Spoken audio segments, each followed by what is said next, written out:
so today's video I'm going to be doing a review on the new L'Oreal True Match Lumi Cushion Foundation, which looks like this.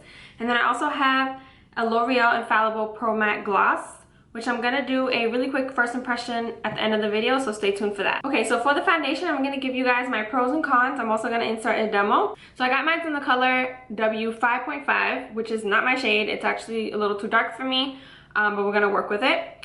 The claims on this is... I'm gonna read them off the website. This is a liquid foundation. It's supposed to provide a fresh, luminous finish with buildable coverage. This comes in 12 true to skin shades. It's fresh and luminous, and the coverage is sheer to medium, buildable coverage. And this is also suitable for all skin types. So I have oily skin, so I'm gonna give you guys my pros and cons with my skin type, because obviously it's gonna work differently for different skin types. So I'm going to start off with the pros. I'm going to start off with the packaging. Packaging is really nice. It's a compact rose gold and white packaging. Comes with a mirror on the inside like this, and then you have your sponge that you can use to apply or touch up throughout the day. It has a little cover here which you can lift up, and that reveals your cushion that's saturated with the foundation. I know that this foundation, like the whole cushion foundation, was really popular first in Asia. Of course, the United States is always a little late with the trends. I know that MAC recently just came up with one, It Cosmetic has one, and Lancome has one too. I've never tried any of those, but when I saw this, since it is a drugstore foundation, I was really interested in getting this. So continuing on with the pros, I love the way that this goes on. It's very lightweight. It looks like skin. You can't tell that you're wearing foundation. I love that about it. It blends really easily with both a flat top kabuki and a beauty blender. I'm going to insert the demo of me applying it. I'm going to use both, one on one side and one on the other. So I definitely agree that this is a very luminous foundation. It makes the skin look very pretty, very glowy. Your skin underneath still shines through the foundation, so it doesn't have like the best coverage. It is a buildable to medium coverage, but you can definitely see your skin through it just because it's so lightweight. I still like that it's lightweight because you don't feel like you're wearing tons of makeup. So I definitely recommend this foundation for like everyday, going out for errands, just a simple look, like that natural look. That's what this foundation is for. As for my skin type, when I tried using different primers during my test wear, I tried using the Nivea Men's Shave Balm with this, which was a big mistake. I got oily instantly. This doesn't have any oil control. I could do a whole review on this separately, but that did not work for me. I also tried the Too Faced Hangover Primer, which this is a more moisturizing primer. That did not work for me. I got oily within like 3 hours of wear. That was a fail. So with this foundation, if you have oily skin, I would recommend using your mattifying primers and then dusting powder over it as well. So I've been using like my Pores No More primer to fill in my pores.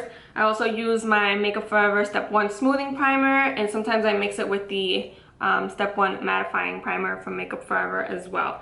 So definitely use a mattifying primer with this foundation if you have oily skin. Otherwise, you probably won't like it because since it's luminous, it's not oil controlling, so your oils will peek through and then you're gonna look like a hot oily mess, which I hate that look. Anyone who has oily skin can agree with me that you will look like a hot mess. When I do use my mattifying primers, I get about 6 hours of wear from the foundation without looking like a hot mess. So if you have dry skin, this will probably be your best friend. As long as you're not looking for something with full coverage, if you have a lot of blemishes, acne, prone skin, or anything like that, this is not gonna cover all that up, but it will be really nice for anyone looking for like a light coverage, an easy application foundation, something you can throw in your bag and touch up throughout the day. If you're looking for anything like that, then I would definitely recommend this. So I think those are my pros. I kind of already mentioned some cons, but I'm going to move on to the cons now. Again, if you have a lot of acne, things that you want to cover up, redness, this is not going to cover that up. This is more of like an everyday, quick, throw on your face and go foundation. So that's a con. Con number 2 is the price on this retails for $16.99 in drugstores, which is pretty high for a foundation. But the good side about that is you can use any coupons, any L'Oreal coupons. If you get it from CVS, you can use your extra care bucks, which is what I did. So definitely wait for a coupon if you feel like this is way too much. I feel like it's way too much, so I definitely use the coupon. And you don't really get a lot of foundation in here. You're only getting half an ounce, and 1 ounce is usually typical for a foundation, so it's definitely high in price for the amount you're getting. Another con I have is the little sponge in here. As you can tell, I haven't used it just because I don't want to have to keep washing this. This is good for like if you take it on the go and you want to touch up, but I'm not crazy about the idea of using this and then putting it in here to just sit there and like just make the compact all dirty and stuff. I don't know. I'm kind of weird like that. I just don't like having my stuff all dirty.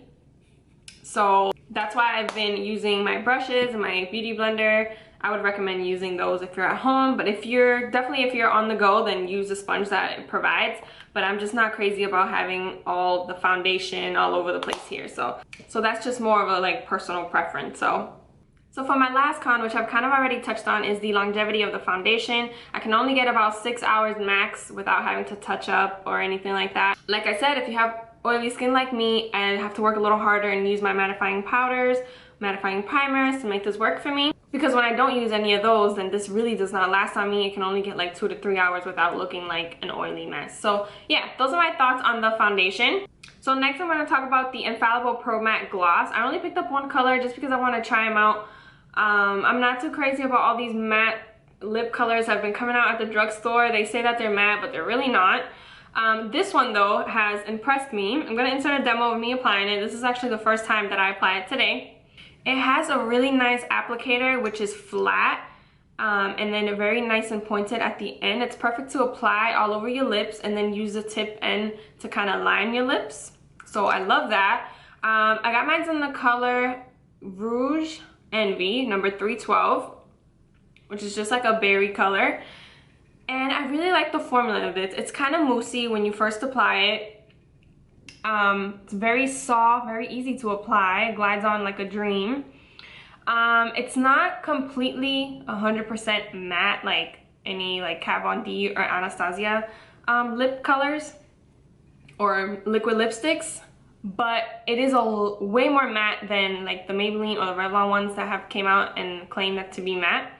And I really like this. It's very comfortable. It's not drying at all, and it does kind of eventually, the gloss kind of fades. It has a very subtle gloss to it still, but it eventually dries and it does look matte. I'm gonna zoom in now that I've been wearing it for a while since I've been recording this video. See if you guys can tell. It's not shiny at all. So I really love this lip color. Also, it has a fragrance, of course. It kind of smells like candy though. It reminds me of like Swedish fish, I think. It smells like candy. It's very strong, but it smells good. I really like it. So I definitely recommend these. I'm definitely gonna pick up another color because I really like the formula to these. It does transfer a lot. I'm gonna show you guys. It does transfer, but it does leave like a stain on your lips. So definitely recommend these. First impression is a hit. I am loving these. Better than the Maybelline ones. So overall, I definitely recommend the Infallible Pro Matte Gloss. If you can try this out, definitely do so. As for the foundation, I don't think I'm gonna return it. I definitely do want to exchange it for my right shade.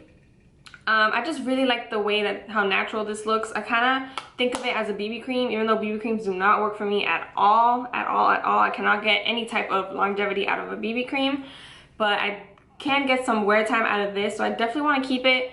I can still use it for any quick errands, going out really quick. I can use it for when I go to my part-time job because I don't really work long hours there.